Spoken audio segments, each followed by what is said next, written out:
Selamat siang sahabat pembelajar, di mana saja Anda berada. Bagaimana kabar Anda siang hari ini? Semoga Anda tetap semangat dan sehat dan tentu saja meraih apa yang Anda cita dan cintakan dalam minggu ini.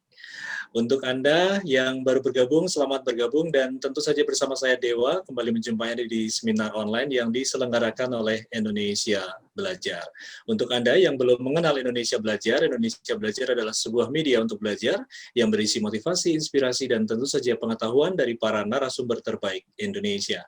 Indonesia Belajar hadir dalam platform mobile aplikasi yang bisa Anda download di Google Play Store ataupun Apple App Store. Terima kasih untuk Anda yang sudah download, dan yang belum download, silahkan segera download. Anda bisa follow Instagram kami di indonesia_belajar.id, di Facebook Anda bisa like Facebook fanpage kami di indonesiabelajar.id. Di website Anda juga bisa klik website kami di indonesiabelajar.id. Baik, seperti biasanya di setiap hari Kamis jam 2 siang, kita bertemu dengan orang-orang yang luar biasa, yang sudah hadir di tengah-tengah kita. Saya sapa dulu Mas Danang Priyadi, SPD MMCTM. Beliau adalah storyteller, writer, dan author, dan juga Kepala Sekolah Tamrin Adventist Akademi Pinang Ranti, Jakarta Timur. Selamat siang, Mas Danang.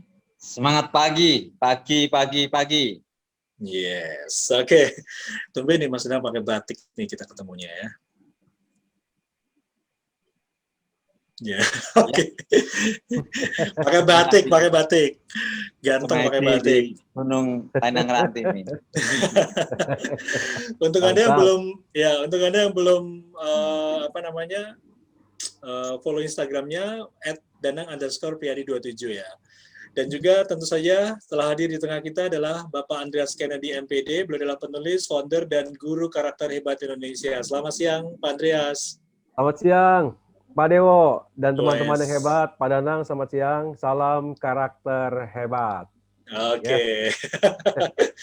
Sehat semuanya ya, Pak Danang dan Pak Andreas ya. Sehat, Pak. Alhamdulillah, puji Tuhan. Sehat semua. Amin. Ya, oke. Dan siang hari ini kita akan melanjutkan sesi yang beberapa kali tertunda ya, karena libur dan kesibukan. The Great Character keempat. Tanpa terasa kita sampai karakter keempat ya. Nah, ini kita akan sama-sama bahas bersama Pak Andreas dan juga nanti ada Mas Danang. Mungkin Mas Danang dulu ya, Pak Andreas ya. Keynote speech dulu nih. Iya. Monggo, silakan. Ya, saya kepada Pak Danang. kasih sedikit aja, nanti selengkapnya Mas Andreas ya. Jadi, menurut riset bulan di Februari 2021 ini, menurut London Based Consultancy Knight Frank's Forthcoming World Report 2021, bahwa tahun 2025 nanti Indonesia akan menjadi negara yang paling banyak orang kaya di Asia 2025 nanti. Ini artinya apa? Di tengah pandemi ini banyak orang yang loyo, yang jatuh miskin, tetapi ya ternyata juga banyak orang yang berjuang untuk memperbaiki diri, untuk menemukan peluang dan menjadi 10 kali lebih baik, menjadi 10 kali lebih sukses. Nah, itu artinya apa? Pilihan ada di tangan kita sendiri, masing-masing kita. Apakah kita mau milih yang bagus atau enggak? Jadi ini respon atau jawaban, tanggung jawab ini ada pada kita. Nah, semestinya yang gimana nanti sebagai karakter hebat nanti akan dibahas oleh Bung Andreas Kennedy. Saya kira sekarang waktu seluas-luasnya untuk Bung Andreas Kennedy. Begitu Mas Dewa, silakan. Siap, oke. Silakan Pak Andreas. Untuk Anda nanti silakan kalau ada pertanyaan simpan dulu di sesi tanya jawab, nanti kita akan bacakan ya untuk dijawab Pak Andreas. Silakan Pak Andreas. Baik Pak Dewo, sekali lagi terima kasih banyak nih atas kesempatan yang diberikan. Pak Danang, terima kasih banyak. Walaupun beberapa minggu kita tunda, tapi hari ini kita diberi kesempatan kembali untuk bisa sharing di komunitas Indonesia Belajar. Ini juga bukan sesuatu yang kebetulan, bahwa Tuhan telah merencanakannya dari jauh-jauh hari untuk kita semua untuk berbagi pada siang hari ini. Nah, siang hari ini saya akan menyapa tadi teman-teman, ada yang konsisten hadirnya, ada Pak Weli tadi dari Lombok ya, kemudian ada Mbak Devi dari Lampung, ada Bu Taati dari Magelang, dan ada Ibu Feni dari Serpong, itu mantan pacar saya juga hadir itu di sini, Pak Stefanus. Pak Stefanus ini luar biasa ini. Thank you Pak Stefanus. Teman-teman semua, ya saya tidak bisa menyapa satu persatu nih.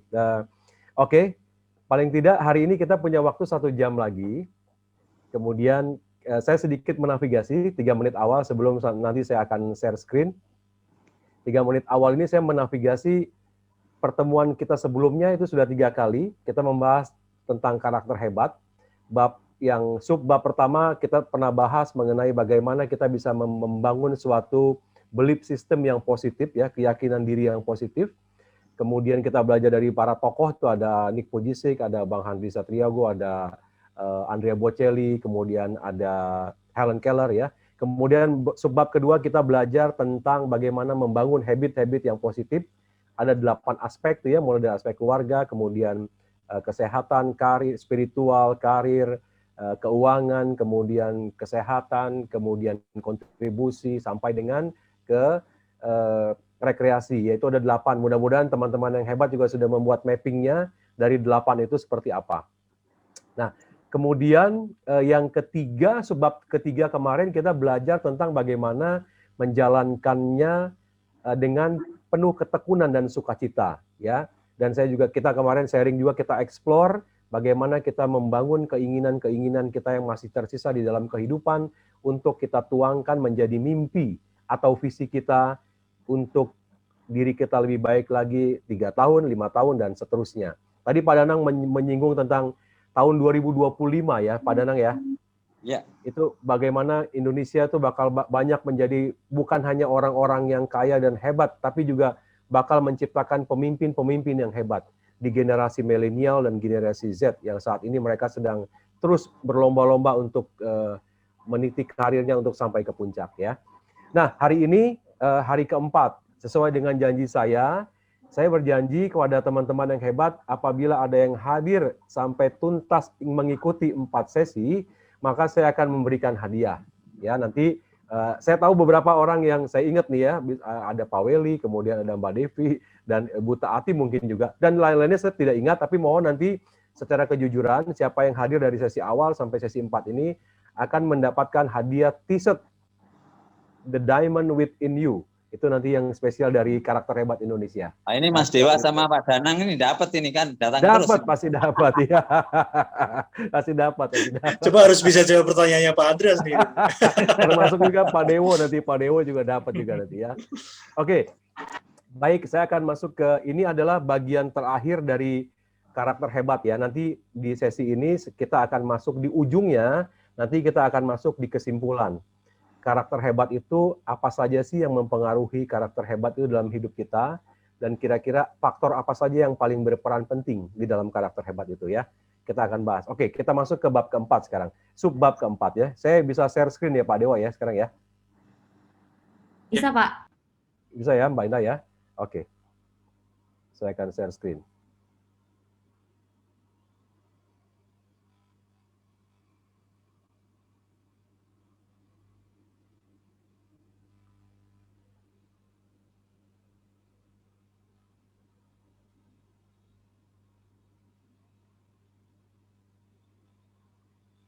Apakah sudah kelihatan Pak Dewo? Sudah, Pak. Sudah kelihatan, ya? Saya akan Sudah. buat ini menjadi lebih besar.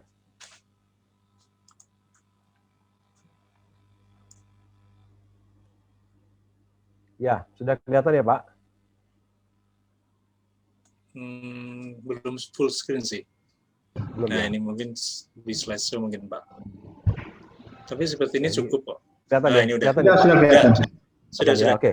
Baik, ya. Nah, ini kita masuk ke dalam subbab yang keempat, di mana saya akan sharing kepada teman-teman yang hebat, kita bagaimana caranya kita bisa memiliki prinsip-prinsip nilai-nilai inti diri. Itu yang harus kita bangun. Dan ini memerlukan suatu effort yang cukup extraordinary menurut saya, cukup luar biasa yang harus kita bangun, karena untuk memiliki satu nilai inti diri itu tidak bisa kita peroleh dengan begitu saja, tapi perlu effort yang perlu kita bangun. Nah, di dalam buku saya akan sharing menjadi 4 pilar, ya, mengenai bagaimana memiliki prinsip-prinsip nilai inti diri ini. 4 pilar tersebut, saya akan mulai dari yang pertama adalah bagaimana kita membangun way of thinking, cara berpikir kita. Tentunya dalam cara berpikir ini nanti di dalam karakter hebat kita bisa lihat beberapa ada nilai-nilai penting yang bisa kita belajar bersama. Ya, nanti kita juga akan belajar dari beberapa tokoh yang merupakan great leaders, baik yang di Indonesia maupun di dunia, kita akan lihat nanti. Yang kedua, pilar kedua adalah bagaimana kita bisa memiliki cara merasakan, the way of acting, bagaimana cara merasakan. Jadi bukan hanya kita mampu berpikir, tapi kita juga bisa merasakan. Karena pepatah mengatakan, kalau kita hanya dominan dalam berpikir, maka kita akan menjadi orang yang dangkal gitu. Tapi kalau kita memiliki keseimbangan antara berpikir dan merasakan, maka kita akan bisa mencapai kebijaksanaan. Nah, kalau hanya perasaan aja, maka nanti kita seringkali bisa tersesat kemana-mana gitu. Jadi ini harus dikombinasi antara berpikir dan merasakan. Way of acting. Yang ketiga adalah kita harus membangun bagaimana cara kita melakukan tindakan. The way of acting. Nah, way of acting ini kemarin secara tidak langsung dan secara langsung juga teman-teman yang hebat sudah belajar bagaimana bisa menulis beberapa hal yang kita inginkan dalam hidup. Yaitu kemarin kita sharing ada 10 hal, ada 5 hal, ada 3 ya. Itu juga merupakan bagaimana kita membangun action kita. Ya. Dari beberapa poin yang kita inginkan, kita buat action plan-nya, kita buat strateginya, kita buat ukuran-ukurannya yang kita monitor gitu ya. Nah, ini way of acting. Dan pilar yang keempat adalah bagaimana way of interacting. Cara untuk kita berkorelasi, berinteraksi dengan sesama kita gitu. Ya, karena kehidupan yang sejati itu baru kita bisa mulai pada saat kita bisa baru membangun hubungan kita dengan sesama kita. Ya. Nah, ini ada 4 pilar yang akan saya sharing kepada teman-teman yang hebat pada hari ini. Saya berharap sesi ini kita bisa tutup. Diharapkan juga banyak pertanyaan nanti yang bisa menjadi tindakan real dari apa yang kita pelajari bersama di beberapa sesi yang lalu. Ya, oke, baik. Saya nanti Pak Dewo sharing pertanyaannya akan kita buka di akhir sesi ya Pak ya. Iya Pak. Oke. Ya, jadi ini ada 4 pilar ya, bagaimana kita bisa membangun prinsip-prinsip nilai inti diri kita. Ya, oke. Nah, ini ada satu quote yang saya sangat suka sekali. Quote-nya berbunyi seperti ini. Ini quote dari seorang jenderal besar Perdana Menteri Inggris, ini Winston Churchill, yang berhasil mengalahkan Hitler pada zamannya. Orang pesimistis selalu melihat kesulitan dalam setiap kesempatan. Sementara orang yang optimistis selalu melihat banyak kesempatan di dalam setiap kesulitan. Nah, ini sangat align sekali dengan tadi yang Pak Danang katakan. Tergantung bagaimana respon kita untuk melihat setiap situasi gitu. Tentunya ini harus didukung oleh kesadaran diri yang penuh. Oh ya. Ya, oke ya. Ini dari seorang jenderal besar di Inggris. Oke, sekarang saya masuk. Nah, ini nih yang pertama. Yang pertama kita akan belajar dari wisdom-nya seorang yang saya sangat hargai juga. Ini beliau adalah salah satu tokoh Muslim yang mempunyai wisdom dalam kehidupannya. Dia punya quote seperti ini nih. Kalau hidup sekedar hidup, maka babi di hutan juga hidup. Kemudian kalau bekerja hanya sekedar bekerja, maka kera juga bekerja. Karena ini dari seorang Buya Hamka.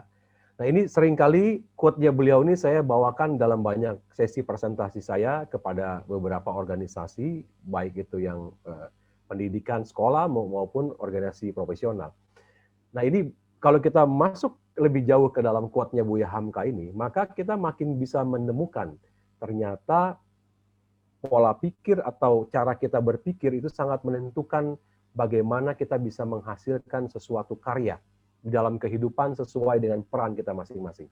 Baik itu sebagai host seperti Pak Dewo, sebagai penulis buku seperti saya, Pak Danang, dan teman-teman, sebagai seorang profesional, sebagai ibu rumah tangga, sebagai seorang ayah, sebagai seorang profesional yang lain, atau sebagai seorang guru, seperti Ibu Taati, dan sebagai pendidik, dan lain-lain. Kalau kita mengambil makna yang tepat, dengan cara berpikir yang tepat, maka kita bisa menemukan suatu nilai yang disebut sebagai wisdom of life, kebijaksanaan dalam hidup. Dengan demikian baru kita bisa mencapai apa yang kita ingin capai dengan karya-karya kita. Ya, karena kan sekarang banyak sekali di antara kita nih yang hanya bekerja ya bekerja aja begitu. Tidak bisa menemukan makna kenapa saya bekerja di bidang ini, kenapa saya bisa hadir di kantor ini, Kenapa saya bisa hadir di kesempatan pada siang hari ini kumpul bersama teman-teman yang hebat di Indonesia Belajar. Kenapa saat ini saya dipercayai untuk menjadi kepala sekolah seperti Pak Danang. Kenapa saat ini saya dipercaya untuk menjadi seorang manajer, misalnya seperti Pak Welly, sebagai ibu rumah tangga seperti Mbak Devi, Bu Feni, dan lain-lain gitu ya. Sebagai seorang host seperti Pak Dewo ya. Nah itu coba kita ambil maknanya. Kita coba yuk kita petik maknanya. Bagaimana kita bisa mempunyai cara berpikir untuk menyikapi setiap kehidupan yang kita alami gitu ya. Oke ya, ini kita belajar dari Buya Hamka. Nah, kalau di karakter hebat yang saya tulis di dalam buku The Diamond Within You ya, itu ada 10 prinsip cara berpikir gitu yang saya coba ingin tanamkan di dalam kehidupan kita supaya kita bisa menjadi pribadi yang punya cara berpikir sebagai seorang yang memiliki karakter hebat ya. Yang pertama, bisa kelihatan Pak Dewo ya, slide-nya Pak ya. Bisa, Pak. Pak Dewo, masih bisa kelihatan 10 ya. 10 prinsip cara berpikir ini ala karakter hebat ini. Yang pertama, masa lalu itu tidak akan pernah sama dengan masa depan. Ya, everybody has a fairy tale of our life ya. Jadi setiap orang itu pasti punya cerita-ceritanya dalam kehidupan. Dan itu tidak akan pernah sama gitu. Yang hari ini kita semua bisa ada di sini, mungkin banyak yang tercengang-cengang, saya nggak percaya nih tiba-tiba bisa sampai hari ini gitu kan. Itu karena apa? Karena dalam proses kehidupan yang kita lalui dengan cara-cara yang tekun, penuh sukacita, penuh integritas, penuh tanggung jawab, penuh komitmen ya. Kemudian kita menjadi orang yang selalu bisa dipercaya, diandalkan di dalam setiap situasi gitu ya. Nah, terutama di saat pandemi seperti ini nih, kita dituntut untuk menjadi orang-orang yang bisa menjadi pemimpin hebat yang lahir pada saat krisis gitu. Ya. Ingat, banyak pencapaian-pencapaian besar yang terjadi justru di saat krisis, termasuk di pandemi ini. Ya. Yang pertama itu ya, masa lalu tidak akan pernah sama. Saya kan udah sharing beberapa pertemuan yang lalu bahwa saya dihadapi oleh banyak sekali ujian-ujian hebat, badai-badai yang besar, tapi saya terus lalui. Just one step ahead at a time. One step ahead at a time. Nah, yang kedua, setiap manusia pasti memiliki talenta dan tujuan yang mulia dari Tuhan. Karena Tuhan selalu ingin berkarya sesuai dengan peran kita masing-masing. Ya, selalu ingin kita umatnya diminta untuk berkarya sesuai dengan peran masing-masing. Ya, kita belajar kemarin dari Nick Vujicic, bagaimana Tuhan menitipkan talenta yang begitu besar kepada seorang Nick, yang kalau lihat dari perawakannya dari depan itu nggak mungkin bisa mencapai karya seperti hari ini gitu ya. Ingat ya, kalau dari karakter kan kita belajar dari karakter hebat itu 80-90% itu ditentukan di dalam diri kita. Ada di dalam, bukan di luar. Ya. Oke, yang ketiga, setiap manusia pasti memiliki kekurangan dan juga kelebihan. Karena Tuhan sangat adil dan bijaksana. Ya, beliau menitipkan kekurangannya, tapi di sisi yang lain beliau menitipkan kelebihannya.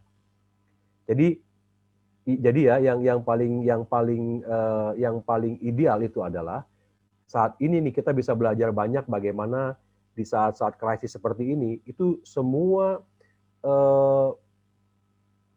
kehebatan setiap individu ya di saat krisis ini dalam sisi-sisi kemanusiaannya yang terbaik itu keluar semua.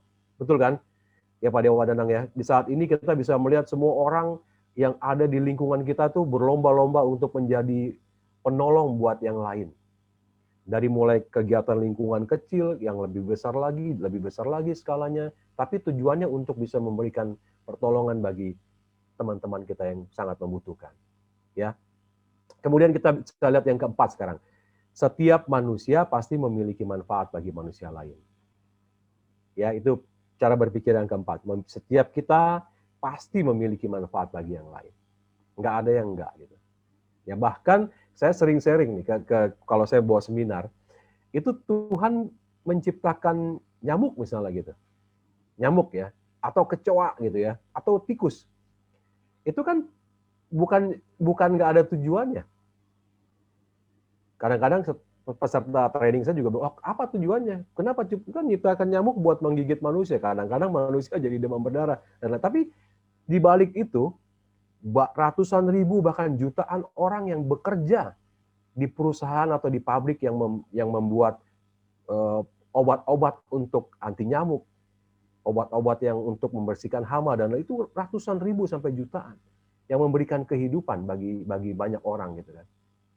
Ya, itu yang keempat. Yang kelima, setiap manusia pasti dapat menjadi contoh atau role model bagi yang lain. Jadi saya selalu sharing kepada komunitas saya itu di saat ini pun ya. Kalau kita nggak ingin cepat menjadi busuk dalam kehidupan ya, kita harus terus belajar gitu ya. Harus terus belajar. Karena siklus buah-buahan dari kita lihat dari pertama kan dia tumbuh kan, berkembang, kemudian nanti dia matang gitu ya kan. Setelah matang biasanya kan buah-buahan jadi busuk kan. Nah, kalau kita jangan sampai busuk. Jadi kita begitu matang ya kita mulai lagi belajar lagi. Matang kita belajar lagi ya. Sehingga nggak sampai busuk gitu ya. Oke. Nah, dengan demikian kita bisa menjadi role model gitu. Ya, bagi banyak orang di sekitar kita. Nah, yang keenam, sekarang keenam. Tuhan pasti memenuhi janjinya kepada kita. Apa janjinya? Janjinya adalah memberikan kedamaian dan memberikan kebahagiaan. We have to believe it. Kita harus percaya ini. Karena janji Tuhan tidak ada yang mustahil. Ya, kita harus percaya. Bangun itu semua. Yang ketujuh sekarang, kita hanya memerlukan satu kebangkitan saja. Ini Pak Danang sering sharing. Satu kali kebangkitan saja dari setiap kejatuhan kita. Jatuh 10 kali, kita hanya perlu bangun 11 kali. Jatuh 20 kali, kita hanya perlu bangun 21 kali. Dan seterusnya. Ya. Kemudian yang ke-8. Kita membangun tim kerja kita itu akan jauh lebih powerful dibandingkan kita hanya membangun diri kita sendiri. Ya. Nah, coba bayangin aja nih, sekarang contohnya aja nih, kita bisa berada di komunitas Indonesia Belajar, kita bisa sharing pada hari ini sama-sama.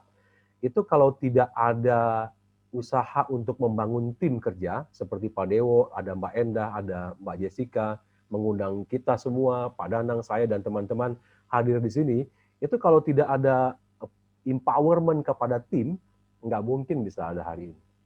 Betul ya Pak Dewa ya? Itu pasti betul, ada teamwork yang dibangun. Ya, betul. Ya, setiap kita nih kan saya yakin di setiap orang yang hadir di sini juga pernah menjadi leader atau bahkan hari ini terus menjadi leader ya kan, seperti Pak Welly yang di Lombok gitu.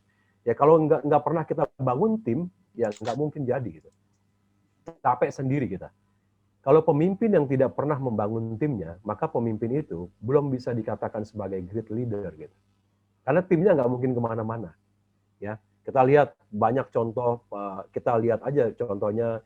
Nanti kita akan belajar dari Nelson Mandela. Kita lihat bagaimana wisdom-nya beliau ya. Oke. Kemudian yang ke-8. Yang ke-9. Tugas seorang pemimpin hebat adalah menciptakan pemimpin-pemimpin baru secara berkesinambungan. Ya, the job of a leader is creating another leaders. Secara berkesinambungan terus-menerus begitu. Bangun lagi, ketemu lagi pemimpin, sudah jadi, kita bangun lagi yang lain. Jadi yang ini, bangun lagi. Karena tantangan kita yang hadir di tempat ini, tadi Pak Danang sudah menyinggung tahun 2025, nah visi saya itu tahun 2030 dan 2045. Di mana pada saat 2030 itu Indonesia mencapai bonus demografi yang paling tinggi di sepanjang 100 tahun. Di mana usia produktif kita mencapai jumlah yang paling tinggi di siklus kehidupan kita.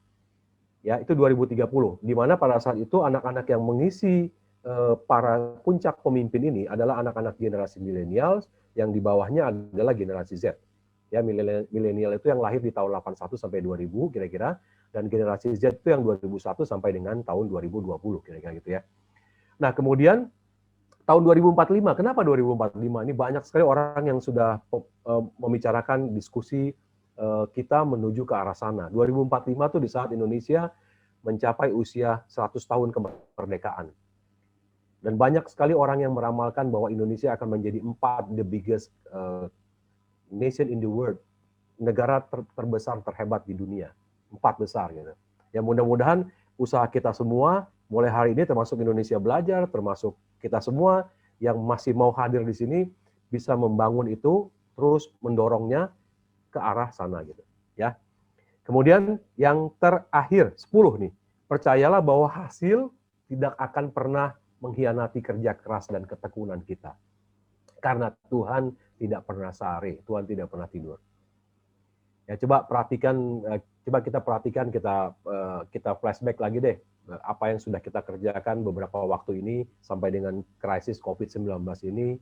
Coba kita lihat pencapaian-pencapaian kita itu yang bagus hasilnya itu pasti dimulai atau setelah melalui proses-proses yang begitu hebat, begitu menguras tenaga, menguras pikiran, kadang-kadang menguras energi kita, sudah hampir di bawah kadang-kadang kita. Tapi kita masih mau bangkit lagi gitu. Ya. Nah, ini adalah 10 prinsip cara berpikir yang saya sharing di karakter hebat gitu ya. Oke. Tolong nanti yang ingin ada pertanyaan di note dulu, nanti kita akan bahas di terakhir ya, karena waktu berjalan terus. Nah, ini way of affecting. Ini adalah cara berpikir bagaimana caranya untuk merasakan gitu. Kita akan coba belajar dari wisdom-nya Mother Teresa. Beliau ini bunda dari Kalkuta yang hidupnya betul-betul dicurahkan untuk menolong orang lain gitu. Ya, kita baca coba quote-nya ya. If you judge people, you have no time to love them. Ya, saya ulang lagi. If you judge people, you have no time to love them. Begitu kita menghakimi orang lain, maka pada saat itu juga kita kehilangan cinta kita kepada mereka. Coba bayangin situasi yang sangat paradoks sekarang kita hadapi bersama nih, ya. Bagaimana di tengah kehidupan kita di era media sosial yang sangat hegemoni saat ini, bukan cuma di kalangan kita aja, tapi anak-anak yang mungkin usia 10 sampai 20 dan seterusnya, itu kadang-kadang dengan mudah bisa memberikan penghakiman kepada orang lain hanya dengan 2 jarinya dia. Memberikan blocking kepada orang-orang, oh ini menghakimi ini, si A begini, si B begini, si C begini, itu hanya dengan 2 jari. Coba bayangin. Padahal kalau kita belajar dari wisdom-nya Mother Teresa, beliau selalu mengajarkan bagaimana kita bisa mencintai setiap sesama kita gitu. Karena yang saya belajar dari Mother Teresa ini bagaimana beliau membantu orang-orang di Kalkuta ya, di India sana itu orang-orang yang sakit kusta, bayangin, sakit lepra. Kalau kita menjauh, tapi beliau mendekat, memeluk gitu. Bahkan mengangkatnya, ditaruh di tempat yang layak. Karena kenapa begitu ditanya sama salah satu wartawan dari majalah tertentu itu ya, Mother Teresa bilang, ya karena saya melihat setiap orang yang sakit kusta tuh yang ada di Kalkuta itu, beliau melihat ada wajah Tuhan gitu. Mother Teresa ini melihat setiap orang yang sakit itu di situ ada wajah Tuhan gitu. Maka dia akan membantu mereka. Dan tidak melihat dari kelompok mana, dari golongan mana, dari agama mana gitu ya. Bahkan orang-orang yang hidupnya dying, hampir mati dan kelaparan, tidak ada yang mengurus. Tapi beliau punya, nah ini yang saya suka dari beliau ini. Beliau punya misi, punya visi begini. Biarkanlah orang yang hidupnya itu seperti binatang. Tapi kalau nanti dia akan meninggal, saya akan membuat mereka meninggal seperti malaikat katanya. Wow. Itu menurut saya udah salah satu pelajaran bagaimana kita bisa membangun cara kita merasakan gitu. Way of affecting. Ya, yang agama Islam sebelum meninggal kalau nggak bisa baca lagi dibacakan oleh timnya untuk membaca Al-Qur'an gitu ya. Yang agama Kristen kalau mau nggak bisa baca, mereka suruh baca di Bible. Yang agama Hindu juga baca kitab sucinya. Jadi benar-benar kita belajar banyak dari Mother Teresa. Ya, way of affecting. Nah, sekarang bagaimana dengan yang saya sharing di karakter hebat? Prinsip yang kedua, bagaimana cara merasakan. Ala karakter hebat. Nah, ini ada satu mindset yang saya bentuk seperti ini. Sukses bukanlah tujuan akhir. Sukses adalah sebuah perjalanan, ya. Sukses is not a final destination, tapi sukses is a journey. Oleh karena itu, kita harus bisa menikmatinya, setiap prosesnya. Dan kita rasakanlah setiap rasanya. yang kita peroleh. Nah, ini bagaimana cara kita merasakan. Nah, saya juga ada sharing di buku saya itu bagaimana belajar dari seorang Steve Jobs yang dia mendirikan satu perusahaan Apple Corporation, ya, semua teman-teman juga tahu, itu produknya saat ini, dan Apple itu selama 10 tahun terakhir sebelum disalib oleh Google, dia menjadi perusahaan nomor 1 dengan nilai brand tertinggi di dunia. Angkanya bisa sampai triliunan dollars. Tapi apa yang pernah dialami seorang Bill Gates? Steve Jobs. Steve Jobs itu pernah dipecat oleh perusahaan yang dibangun oleh dia sendiri. Kemudian setelah dia dipecat, kemudian beliau karena dia punya satu mindset yang positif, dipecat dari perusahaannya. Kemudian setelah keluar dari perusahaannya, beliau menemukan pasangan hidupnya yang menjadi istrinya sampai dia meninggal. Kemudian balik lagi ke dalam perusahaannya, ya.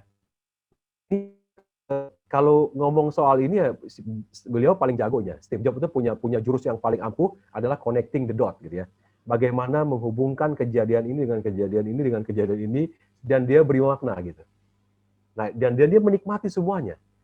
Mulai dari apa yang pengalaman pahit yang dia rasakan sampai pengalaman yang manis dia rasakan kembali, dia balik ke Apple kembali menciptakan produk-produk lagi yang sangat banyak diminati oleh konsumennya.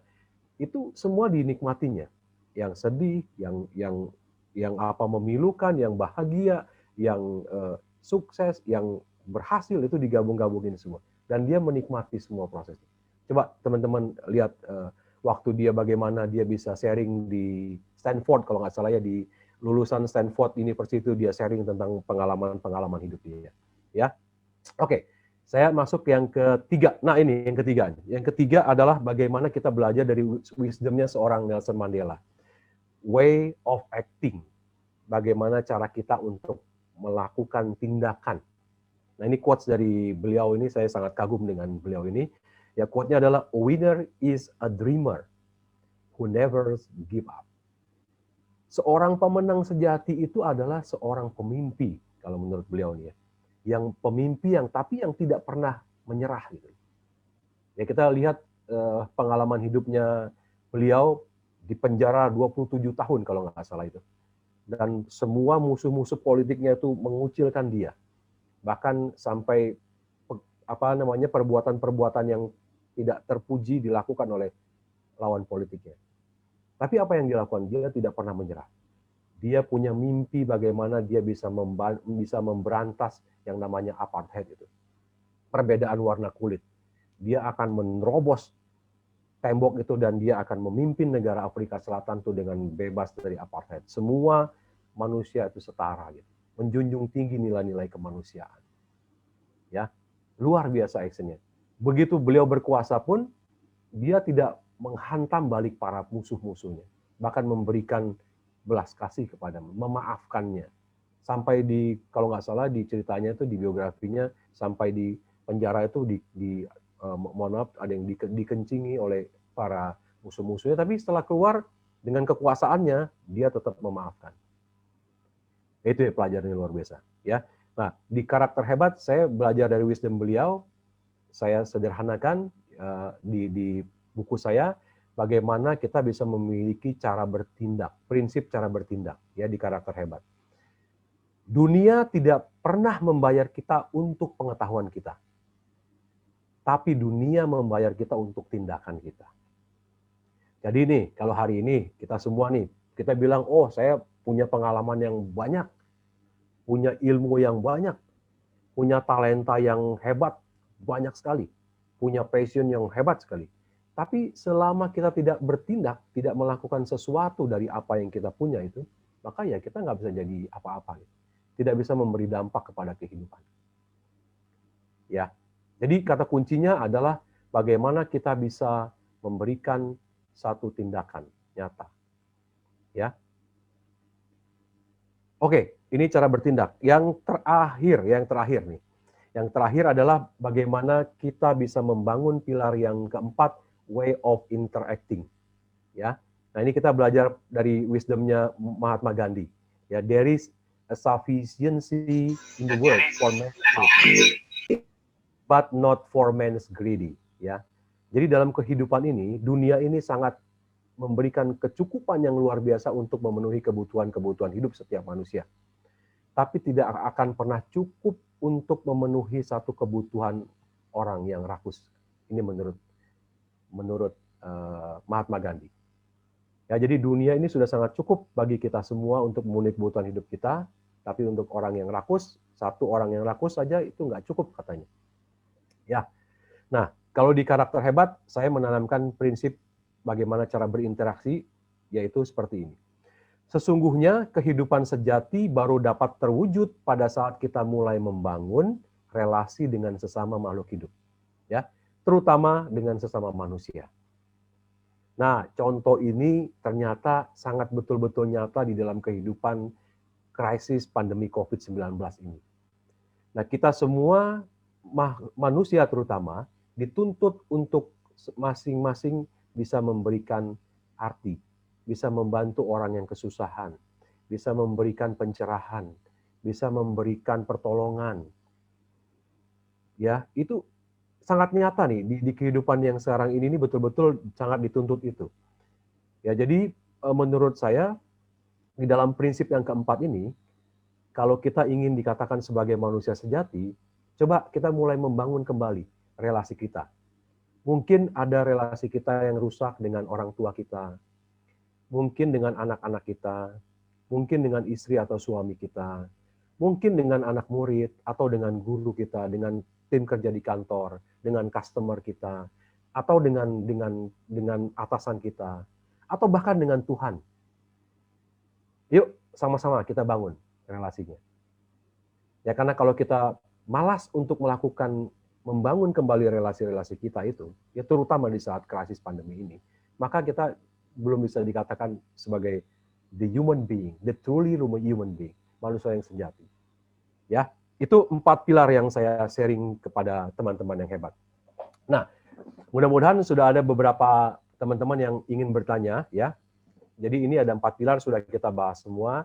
Nah, ini sampailah kita kepada satu kesimpulan, ya, dari apa yang sudah kita pelajari bersama-sama dari 4 sesi yang kita mulai dari beberapa waktu yang lalu sampai dengan hari ini, ya.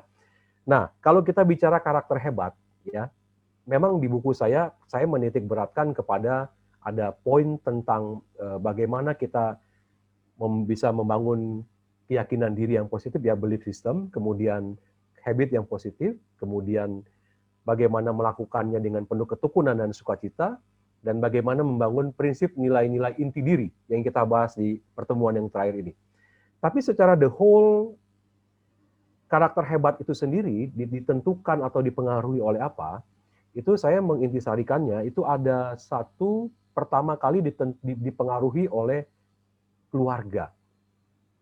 Ya, tapi keluarga ini adalah sifatnya betul-betul given. Kita nggak bisa memilih, oh saya mau punya orang tua saya seperti ini. Saya bisa meminta ibu saya seperti ini, ayah saya. Nggak bisa. Itu given. Oleh karena itu, faktor keluarga betul berperan, tapi menurut saya tidak terlalu besar, gitu. Karena itu given. Nah, ini ada 7 ya, keluarga, kemudian ada lingkungan, ada pendidikan, ada motivasi hidup, kemudian ada keyakinan yang positif, ada habit yang positif, dan prinsip nilai inti diri. Nah, kalau kita perhatikan baik-baik teman-teman yang hebat, dari tujuh aspek yang mempengaruhi atau memberikan dampak yang signifikan kepada karakter hebat itu, yang keenam itu, enam-enamnya adalah tidak given gitu ya. 6-6-nya ini memerlukan satu effort dari kita. Gitu. Coba perhatikan baik-baik ya. Kita perhatikan baik-baik. Bagaimana aspek atau pengaruh dari lingkungan. Lingkungan ini kita yang usahakan ini. Kan kita udah pernah sharing kemarin ya. Kalau teman-teman yang hebat ingin menjadi seorang penulis, carilah lingkungan yang mendukung untuk ke arah sana. Kalau teman-teman ingin kuliah lagi atau ingin belajar sesuatu lagi, carilah lingkungan yang mendukung itu. Ya. Lingkungan kita yang mengusahakan, ya. Kemudian aspek yang ketiga adalah tentang pendidikan. Nah, pendidikan dalam hal ini saya lagi-lagi mengatakan bukan pendidikan formal saja, tapi pendidikan non formal juga. Ini sangat penting. Ya, kita bisa belajar dari mana saja, dari kampus yang ada gedungnya maupun kampus yang tidak ada gedung. Ya, kita lihat banyak orang-orang hebat yang sukses walaupun latar belakang pendidikannya secara formal pun tidak begitu baik. Ya, kita banyak contohnya lah. Ada Pak Andri Wongso, ya, ada Ibu Sri Puji Astuti kalau nggak salah ya, itu hanya SMP, Pak Andri malah hanya SD doang gitu ya. Lagi-lagi saya ingin menekankan pendidikan bukan hanya formal tapi juga non formal. Ya, kita belajar seperti hari ini nih di ruang yang virtual seperti ini, juga belajar lagi bukan yang formal ini ya. Menurut saya ini non formal gitu. Tapi juga memberikan banyak sekali insight gitu. Ya. Nah, yang keempat, bagaimana aspek dari motivasi hidup. Nah, yang kita belajar dari Nick juga kemarin, bagaimana ada dua momen yang paling bersejarah setelah kita dilahirkan sebagai manusia, adalah menemukan apa purpose of life kita, tujuan hidup kita itu apa di dalam sisa waktu hidup kita. Nah, itu yang sangat menentukan bagaimana motivasi hidup yang kita bangun. Ya. Oke ya, jadi purpose of life itu ditentukan dari motivasi hidup. Itu yang keempat. Yang kelima, bagaimana kita bisa membangun keyakinan diri yang positif.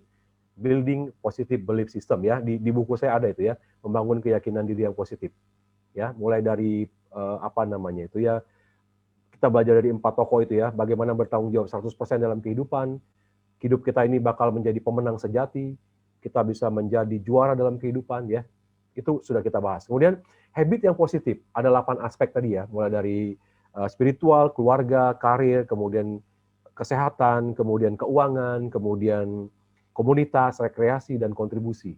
Ya, itu 8 habits. Dan yang terakhir, kita hari ini belajar tentang bagaimana bisa memiliki atau membangun prinsip-prinsip nilai inti diri yang terdiri dari 4 pilar ya. Way of thinking, way of acting, bagaimana berpikir dan bagaimana merasakan. Way of acting, bagaimana kita bertindak. Yang terakhir, yang keempat, way of interacting, bagaimana kita bisa membangun relasi antara sesama manusia. Ya, jadi ini kesimpulannya dari bab 1 ya, yang sudah kita bahas beberapa minggu ini. Nah, sekarang waktunya saya kembalikan kepada Pak Dewo dan Pak Danang. Monggo, silahkan. Kalau ada pertanyaan, kita akan jawab kembali. Oke, luar biasa. Hebat ini Pak Andreas ya, yang memberikan inspirasi banyak hal nih, meskipun waktunya singkat, tapi banyak yang di-share luar biasa ya, the way of thinking, Ya, of acting, interacting gitu ya. Dan pada kesimpulan dari edisi terakhir ya, The Great Character ya. Mas Danang mungkin ada tambahan dulu sebelum saya bacakan, ada Mas Willy udah masuk untuk chat nih. Mas Danang silakan. Ya, jadi sebaik-baiknya orang adalah yang bermanfaat bagi orang lain. Jadi itulah salah satu hal. Lalu Gimnasiar itu pernah ya menekankan soal SQ. Jadi ada seorang anak yang kuliah umur 19 tahun. Kenapa dia sampai membunuh ibunya dengan tusukan 151 kali? Meskipun dia itu udah orang kuliahan. Jadi ini artinya sebetulnya itu karakter bab knowledge. Pengetahuan itu nggak cukup. Watak, sifat, karakter itu lebih penting daripada sekedar pengetahuan. Itu dikatakan di yang pertama tadi. Yang kedua, itu EQ, emotional quotient. Tadi katakan ya, itu love is the answer. Jadi rasa mengasihi nggak ada. Makanya pada saat dia difoto, digiring ke tempat pengadilan, dia bisa tersenyum. Nah itu karena nggak ada afeksi. Nah itu love, itu is the answer. Yang ketiga, itu action speaks louder than words. Jadi apa? Tindakan apa? Yang itu selain EQ harus ada SQ, spiritual quotient. Kalau dalam diri kita itu ada spiritual, hati nurani, itu nggak akan mungkin melakukan hal seperti itu. Dan yang terakhir, untuk sukses semuanya itu perlu networking. Networking is the key of success. Jadi itu semua harus dihubungkan, tadi istilahnya connecting the dot. Ya, connecting the dot, menghubungkan satu sama yang lain. Nah ini beberapa hal yang bisa saya sampaikan juga, bahwa semua ini IQ, EQ, SQ harus seimbang dan ditambah dengan networking. Begitu sementara, Mas Dewa. Oke, terima kasih tambahnya Mas Danang. Ini langsung saya bacakan ya, Pak Andreas, Pak Danang ya, dari Pak Welly di Gramedia Lombok. Selamat sore ya mungkin ya, di sana ya, di Lombok. Oke. 10 prinsip yang saya tanyakan adalah cara berpikir talenta, memiliki kekurangan dan kelebihan. Seringkali di kehidupan nyata, banyak orang tua membanggakan anak-anaknya pintar secara nilai angka. Padahal anak mempunyai talenta dan kelebihan berbeda. Bagaimana kita bisa menyadarkan kepada orang tua yang berpikiran seperti itu agar anak bisa berkembang berdasarkan talentanya. Oke, terima kasih Pak Weli. Ini Pak Andreas atau Pak Danang, nanti gantian, silakan. Kalau saya lihat buku saya ini, ada Howard Gardner yang menyampaikan ada 8 kecerdasan. Jadi ada kecerdasan natural, kecerdasan linguistik, interpersonal, musical, kinestetik, lalu spasial, lalu kecerdasan natural. Jadi semua orang itu bisa sukses menurut talenta masing-masing, nggak perlu minder. Kalau saya ini biasanya ngomong, tapi kalau untuk olahraga, musik saya enggak. Jadi saya tetap pede, senang dengan apa yang saya punya. Begitu juga dengan anak-anak kita, semua pasti punya bakat masing-masing. Yaitu harus kita kembangkan. Seperti kemarin ada orang Salatiga yang umur udah 60 tahun, masih bisa lari setiap hari itu 24 kilo selama 1 jam. Nah, saya nggak punya kemampuan kinestetik seperti itu. Jadi dia tetap bangga. Nah, itu bangga juga Mas Dewa yang dari Salatiga ya. Jadi itu yang harus kita banggakan, apa yang kita mampu. Dan semua orang punya itu. Ya, ya. Gitu, Mas. Oke, ya siap. Terima kasih Mas Danang. Pak Andreas, untuk Pak Weli. Iya, Pak Weli, terima kasih banyak nih dari Lombok. Masih spiritnya luar biasa untuk terus belajar sama-sama kita di komunitas kita. Ya, ini pertanyaannya Pak Weli, mudah-mudahan mewakili banyak sahabat kita yang lain ya. Ini bagus banget pertanyaannya. Pak Weli, memang ini satu fenomena ya. Saat ini memang masih ada orang-orang yang berpikiran kolot bahwa yang menganggap IQ itu adalah segala-galanya gitu. Padahal kalau kita belajar banyak hal dari pengalaman hidup kita yang terakhir aja ya. Kan kita pernah lihat kejadian yang sangat fenomenal itu kan. Orang Indonesia yang belajar di Inggris kalau nggak salah, ya Pak Dewa ya. Itu yang mengambil program doktor di sana. Itu IQ-nya kan tinggi sekali tuh. Saya nggak usah sebut namanya itu. Mungkin teman-teman tahu lah ya. Tapi dia menjadi seorang predator. Memecahkan rekor dunia. Memperkosa sekian banyak orang. Betul ya, di Inggris itu kalau nggak salah. Orang Indonesia ya. Ya. Itu IQ-nya siapa yang meragukan IQ-nya? Ya. Tapi dia bisa melakukan perbuatan seperti itu kenapa? Tadi Pak Danang sudah menyinggung tentang bagaimana kita memiliki love atau love. Beliau mengatakan love is the answer. Itu nilai-nilai tentang cinta kasih, nilai-nilai tentang berbela rasa, itu kan merupakan bagian-bagian dari karakter kan. Nah jadi lagi-lagi, nah itu terakhir ada kalau nggak salah Pak yang menulis buku Pintar Saja Tidak Cukup itu Pak Anthony Dio Martin, bahkan itu pakar emotional intelligence kalau nggak salah menulis ya memang ternyata nggak pernah cukup dan banyak sekali penelitian yang mengatakan termasuk tadi di bukunya Pak Danang juga bahwa IQ itu hanya memberikan 10-20% paling tinggi dalam kehidupan untuk dia bisa menjadi orang yang bisa sukses dalam kehidupan, yang bermanfaat bagi orang lain. Ya. Bahkan di buku saya menjelaskan bahwa talenta saja tidak pernah cukup. Talenta itu hanya satu given, pemberian dari Tuhan. Tapi begitu dia ingin menghasilkan suatu karya tertentu, dia harus ketemu dengan passion-nya. Ya, passion itu yang bisa membuat kita ya yang saya sudah sharing kalau nggak salah, begitu talenta ketemu dengan passion, ini kita bisa menjadi seperti sayap burung. Kita bisa terbang gitu. Jadi talenta tidak pernah cukup ya. Misalnya begini, saya pernah sharing. Saya dalam bidang olahraga, hampir semua cabang olahraga saya bisa. Mulai dari sepak bola, bulu tangkis, bola voli, kemudian tenis meja. Itu semua tapi in the medium level. Rata semuanya, tapi saya bisa semua.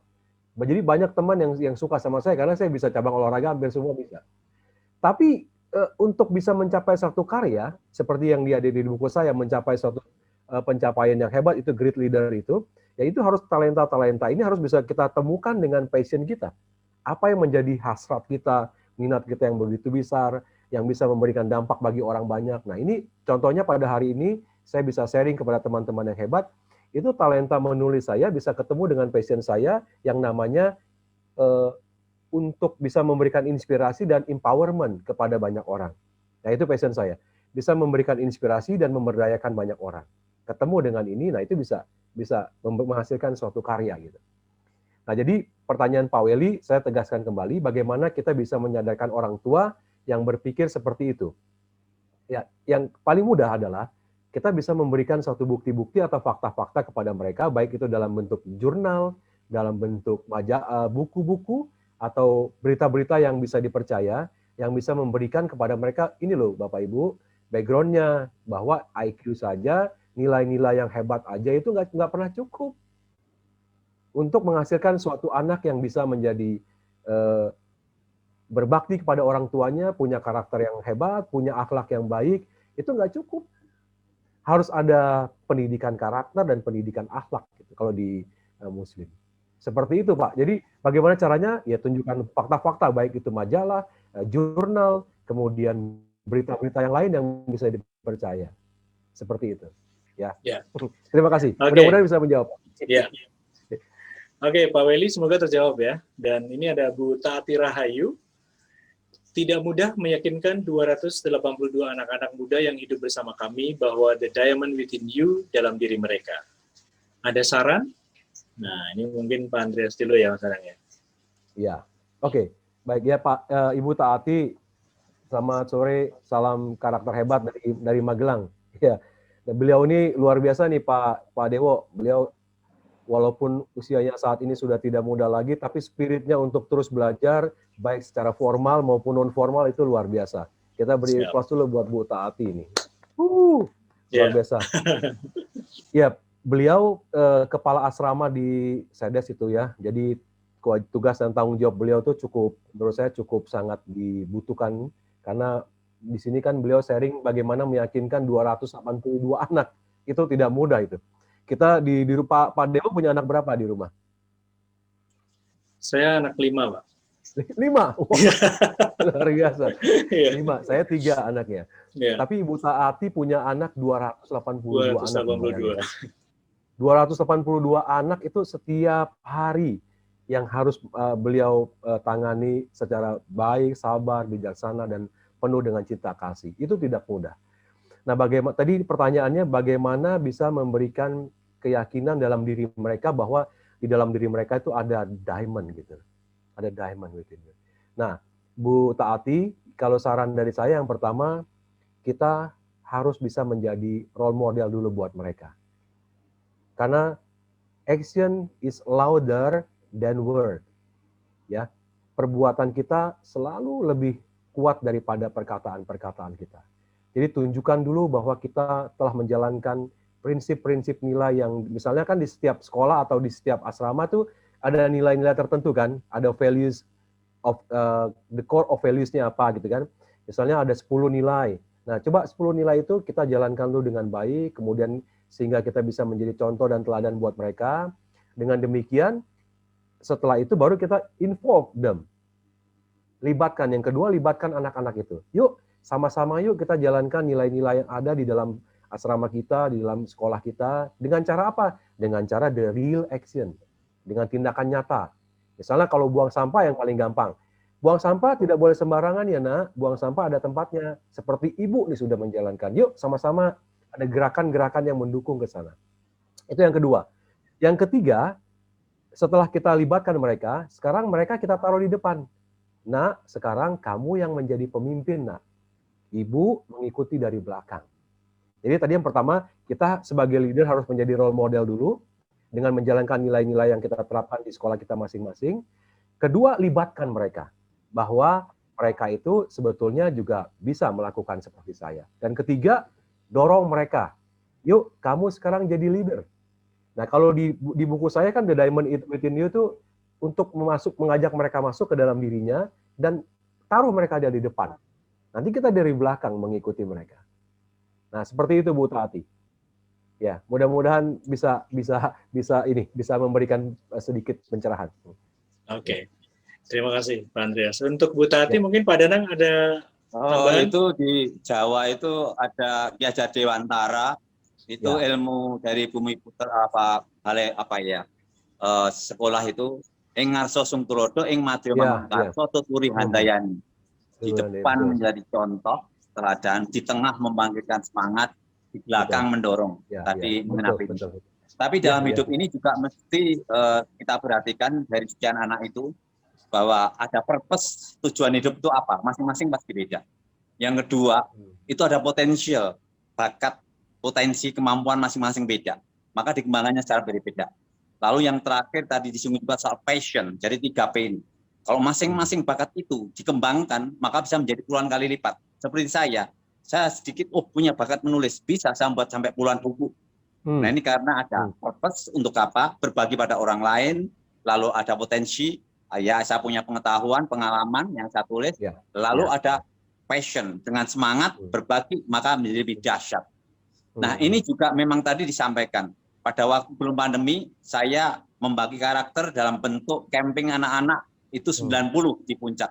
Tetapi begitu di Pacet 100. Tapi tahun lalu dengan Zoom itu yang ikut sampai 900. Dan nanti tanggal 1 sampai 3 April itu lebih dari 2.000 yang akan ikut. Wow. Nah, artinya kalau tujuan kita itu bagus, didukung luar biasa.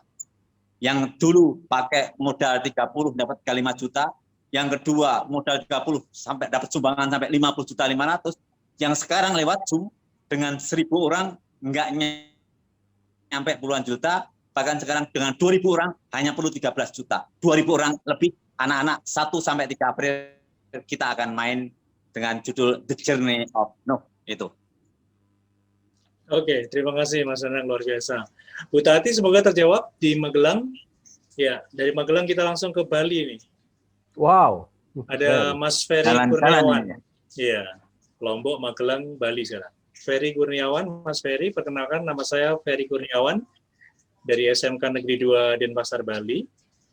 Dalam pembentukan karakter anak, kami selaku siswa terkadang diajarkan bagaimana pembentukan karakter.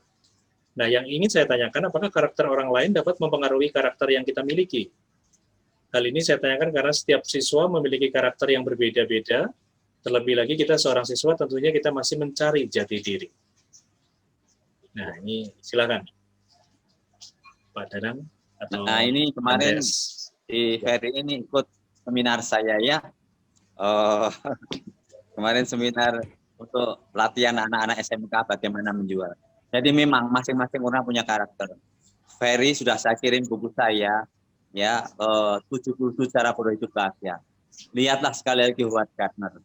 Jadi kalau kita mempunyai kemampuan yang kita miliki, kita tidak perlu tergantung pada orang lain. Tetapi kalau orang lain itu menguatkan apa yang kita punya, misalnya saya suka menulis, kalau dia menunjukkan, tulisan yang akan laris. Misalnya, buku yang keempat saya yakin akan laris karena judulnya adalah 77 kesalahan serius dan solusinya. Judul itu menarik. Wah, itu diapresiasi oleh Pak Eloy, yaitu dia itu dari direktur dari CTM, Series Radio and Motiver. Nah, itu servis Asia Seritama. Nah, itu semakin kuat saya. Jadi orang lain mengalami karakter kita. Apalagi dia menambahin bahwa ini bobotnya luar biasa. Nah, semakin saya semangat. Lalu diedit oleh Ayu. Ayu itu adalah yang mengedit buku saya sehingga laris menjadi bestseller. Cetak ulang 5 kali 1,5 tahun, cetak ulang 2 kali hanya dalam setengah tahun. Nah, memang orang lain bisa mengaruhi karakter kita, tapi ambil hal-hal yang baik, hal-hal yang mendukung kita. Andaikan enggak, kita tetap berbuat baik meskipun ada yang tidak baik. Itu aja. Mungkin Bung Andreas bisa nambahin. Silakan. Iya, ya, terima kasih Pak Danang. Ya, adik kita Ferry dari Bali ya. Salam buat teman-teman kita di Bali. Ya, ini pertanyaannya sangat menarik ya Pak adik Ferry. Mudah-mudahan ini juga menjadi pertanyaan yang mewakili teman-teman kamu di Bali sana dan juga yang ada di Indonesia. Nah, kalau kita bicara karakter, ini sayang Mas Ferry, adik Ferry nggak ikut dari awal, tapi nanti coba saya kirimin buku saya ya. Itu kalau kita bicara tentang karakter, kan karakter ini, ya kalau kita bicara karakter itu kan adalah satu perilaku kita, ya, satu perilaku kita yang betul-betul muncul pada saat itu kita berada di bawah tekanan. Misalnya sekarang saat ini saat krisis nih ya, semua orang kena, kan berarti sedang ada di bawah tekanan, ya. Nah, pada saat inilah karakter-karakter kita tuh diuji. Karena karakter itu bukan muncul pada saat kondisi tenang. Jadi kalau adik Ferry saya kasih analogi, karakter itu seperti kapal laut yang diciptakan.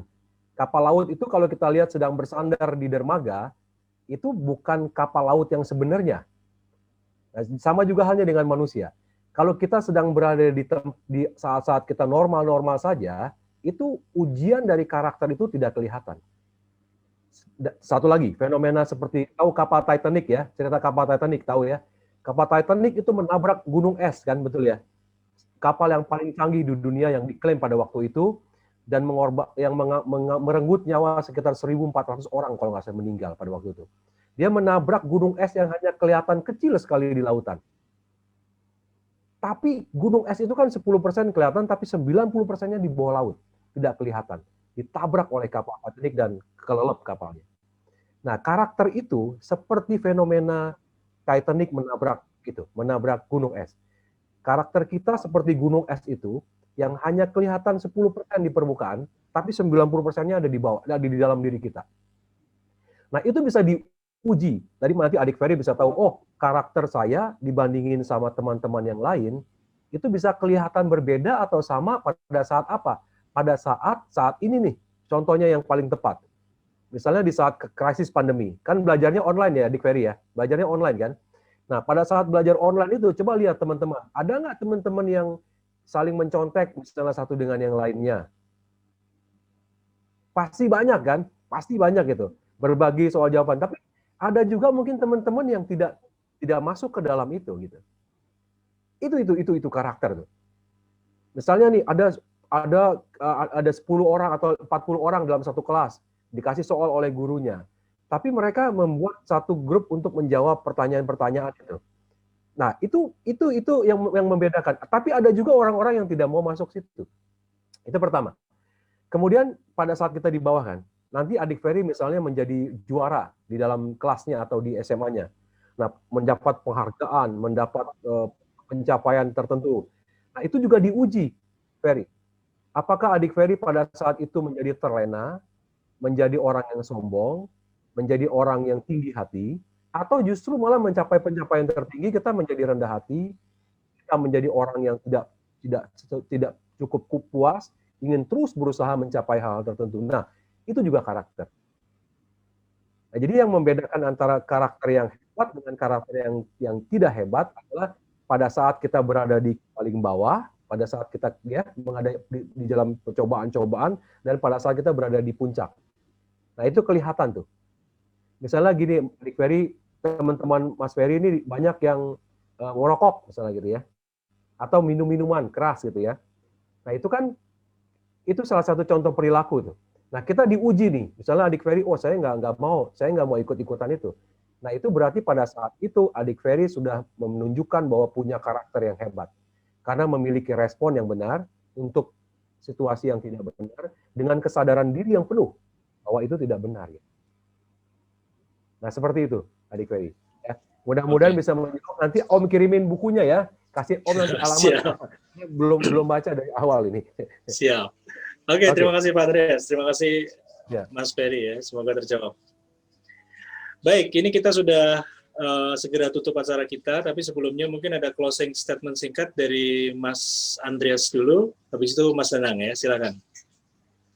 Ya, sebelumnya saya mengucapkan banyak terima kasih kepada Pak Dewo dan Indonesia Belajar, Pak Danang terutama yang memberikan kesempatan kepada saya. Ya mungkin ini nanti akan terus berlanjut, cuman saya nggak tahu waktunya nanti kapan kita setting lagi.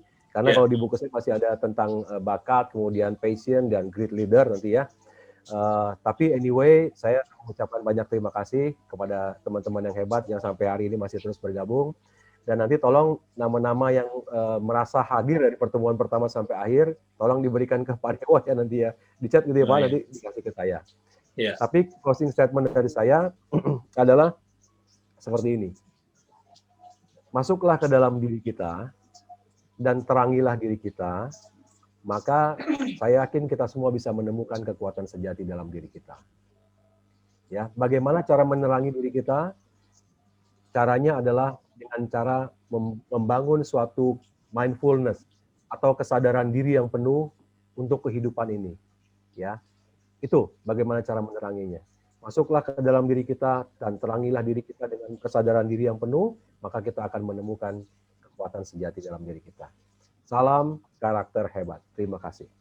Terima kasih Pak Andreas. Mas Danang, silakan. What you think about yourself is more important than others think about you. Apa yang kau pikir tentang diri kamu jauh lebih penting daripada orang lain pikir tentang kamu. Attitude is everything. Sikap, watak, karakter itu lebih dari semuanya. Karakter above knowledge, karakter beyond knowledge. Yang namanya watak, sifat, behavior itu melebihi sekedar pengetahuan. Kalau kita nggak mampu, jangan lupa. Prayer change everything. Doa bisa mengubah segalanya. Berserah pada Tuhan, Anda akan mencapai sukses, bahkan bisa mengembangkan bakat talenta hingga 10 kali lipat. So do the best and may God do the rest. Kerjakan yang terbaik, Tuhan akan menyempurnakan. Salam Danang, datang untuk menang. Oke. Terima kasih Mas Danang, terima kasih Pak Andreas. Tadi Pak Andreas mention kita semua bahwa kita bisa menguji kejujuran kita untuk Anda yang selama 4 edisi The Great Character, Anda bisa mengirimkan nama Anda ya. Nanti saya bantu ngirim kayak seperti Mbak Beli, Mbak Ida Susana, gitu ya. Atau alamatnya si Ferry Kurniawan tadi. Nanti saya bantu Mas Andreas. Oke, siap. Oke, siap. Oke, baik. Terima kasih Nanti banyak. bisa ke Mas Danang atau ke Mbak Enda ya. Nanti kita pilih. Dan tentu saja terima kasih untuk sahabat pembelajar yang sudah join pada sore hari ini, terutama Mas Weli, Bu Taati, dan Mas Ferry, dan juga teman-teman yang lain. Kita ketemu lagi Kamis depan, tentu saja dengan Mas Danang dan juga mungkin ada Pak Andreas juga. Salam sukses luar biasa, stay healthy,